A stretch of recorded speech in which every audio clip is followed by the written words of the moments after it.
voir un grand frère à moi qui me porte beaucoup de conseils.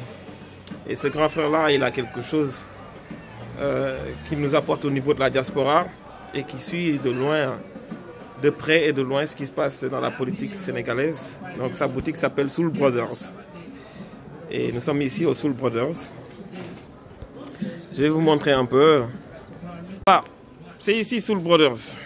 Je vais vous montrer les articles. Ici, on est dans le temple des pharaons de l'Antiquité nubienne et égyptienne. On a tous les produits de marque. Et ici, vous avez la croix ancre. Vous avez tous les accessoires pour les femmes.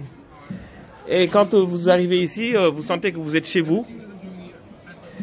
Parce qu'il y a tous les symboles et tous les articles qui permettent d'être bien dans sa peau, dans sa chair. Hein? Et voilà, il est là, l'homme. L'homme de l'ombre. L'homme qui me porte conseil dans Enfant du Nil, dans plein de choses. Ousseynou, Wossiré. Alors. Otep à tout le monde. Otep. Donc Otep, salutation panafricaine. Qui veut dire paix. Paix. Voilà. Qui veut aussi dire, quand on dit Otep à quelqu'un, on lui dit je te donne la partie divine qui est en moi. Bon. À peine on a commencé, il sort la puissance. D'accord, la partie divine. Qui est en moi. Et lorsque tu me réponds Otep aussi, tu m'offres la partie divine qui est en toi. Otep, moi aussi. Donc, ça va, donc Otep au peuple. Ça va au-delà même du mot paix. Yes. Bon alors, aujourd'hui j'ai envie de discuter de politique parce qu'on s'approche des élections présidentielles au Sénégal. Et si on regarde bien comment les choses se passent, c'est un peu compliqué. Il y a beaucoup de tâtonnements, voilà, ça se tire de partout. Et on a vu récemment Ousmane Sonko, le nouveau phénomène de la politique sénégalaise, qui était venu faire un meeting ici à Paris, un meeting très impressionnant d'ailleurs parce qu'il a réuni à peu près plus de 4000 personnes dans une salle et c'est quelque chose à saluer parce que c'est pas n'importe qui peut le faire. Et nous on sait, hein, Sonko aujourd'hui, il représente en tout cas la jeunesse panafricaine, un des leaders qui porte les idées de Cheikh Anta Diop, les idées de Sankara, de Kwame Nkrumah. Et nous étant des panafricanistes de la diaspora et du Sénégal, je pense qu'on est touché par son message. Et il y a beaucoup de gens qui parlent, vu qu'il y a la sphère sénégalaise qui fait des commentaires, qui donne son avis sur le patriotisme. Moi, je suis venu ici pour avoir ton avis, ton regard, le regard que tu portes sur le panafricanisme et quelle idée supplémentaire tu pourras apporter pour ce candidat Ousmane Sonko. Oui, déjà, c'est quelqu'un dont la démarche, les idées, le comportement sont validés par tous les panafricanistes, quelle que soit leur origine, même ceux de la Caraïbe. Parce qu'avec les médias maintenant, les réseaux sociaux, tout le monde a les informations en temps réel. Je peux dire que dans le paysage politique africain, c'est comme je dis, hein, c'est comme une météorite tombée du ciel, qui a quitté la déesse Nout pour arriver à la déesse Geb. D'accord? Donc tombée du ciel, comme ça qu'il nous arrive, et dont le discours ne peut pas laisser les panafricains, comment je peux dire ça, indifférents. Parce qu'en réalité, les idées dont il parle, moi je n'ai pas lu son livre, je l'ai commandé mais j'arrive pas à l'avoir, mais il est forcément très séduisant pour les gens qui ont une ambition pour le Sénégal et pour l'Afrique en général. Sa personnalité dépasse même son pays, puisque c'est le genre de leader dont tout le monde, en ce moment, puisque l'heure du réveil a sonné, on arrive à une période charnière, pardon. On quitte l'ère du poisson, qui est l'ère des forces matérialistes occidentales, en transition vers l'ère du Verseau, qui est l'ère des forces spirituelles africaines.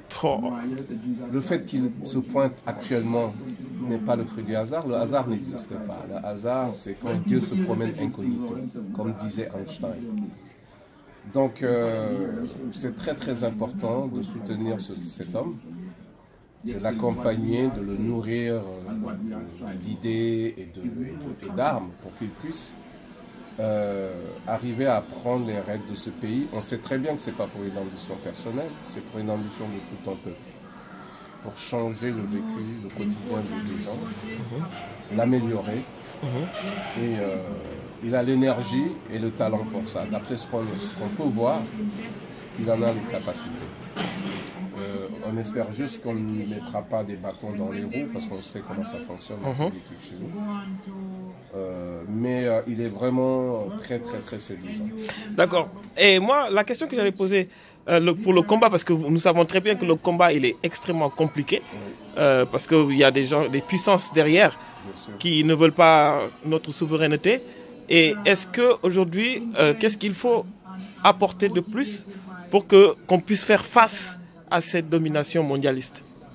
Alors, pour moi, il faut s'appuyer sur le panafricanisme. Seul, on ne peut pas aller loin. C'est un volet que nos chefs d'État, mis à part Wade, je pense, n'avaient pas vraiment approfondi. Et lui, il est jeune, il arrive avec cet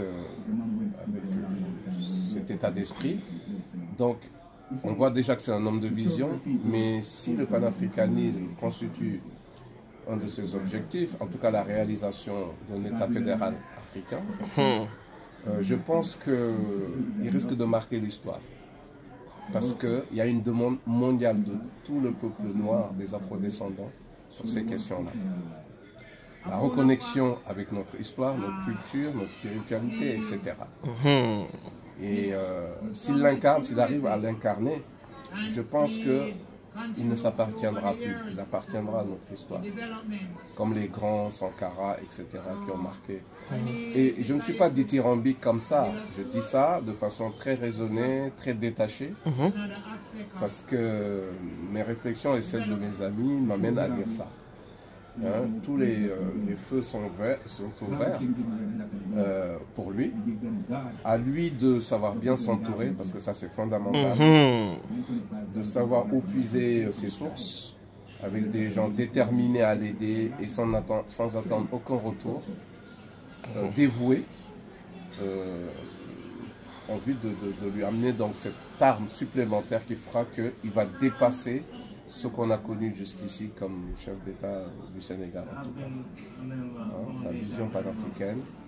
C'est ce qui différencie le simple chef d'État au grand chef d'État. Oh, ça c'est très puissant comme analyse. En tout cas, merci beaucoup. Hein. Je t'en prie, mon frère. On était chez Rossiré, à Soul Brothers. Donc nous allons, en tout cas, je vais vous montrer un peu encore sa boutique. Vous allez voir ici, il y a tous les articles. Hein, si vous voulez venir faire un tour.